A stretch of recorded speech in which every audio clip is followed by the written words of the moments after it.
Shalom, family. This is part 2 of my Jacob's Trouble, okay?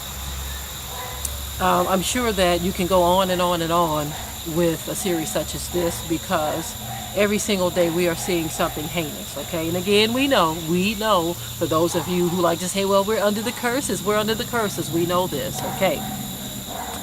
Well, there was a young man, so-called black man, who went to an online dating site and he found himself a Becky. Yes, he did. He found himself a Becky. So he lets this Becky come to his house. And no doubt, you know what our brothers do when they find themselves a Becky and they bring them back to their house or apartment or whatever. Them and Becky have themselves a good time.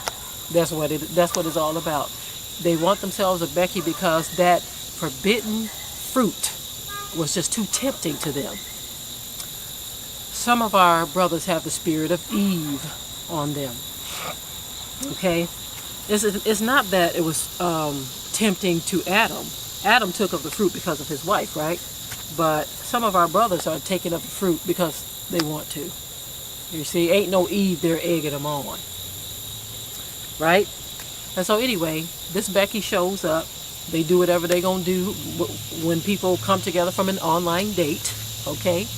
And so hours later, since Becky has his ignorant address, Becky shows up again. This time she has some more men with her. And what these men and Becky decided to do was rob this man and kill him. So now, him drinking from a forbidden fountain or diving in the forbidden waters of Becky has cost him his life. He is now gone from his family.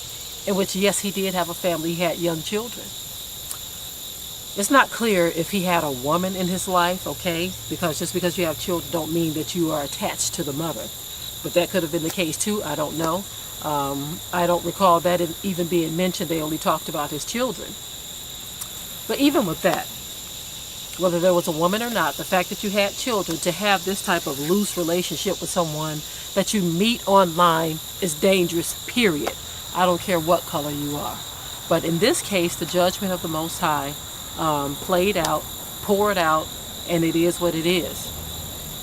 The date with Becky ended his life. And so what I have to say to our brothers is leave Becky alone.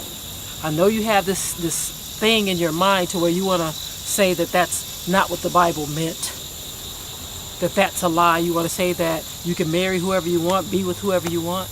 No, that is not what the scripture says. It's wrong.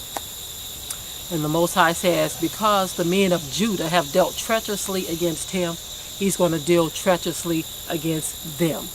And it's for this very sin, for dealing with these strange women, whose way or whose door or whose house is the way to hell. And with that, I will say, shalom to my people. But brothers, you better be careful and you better stop messing around with Becky.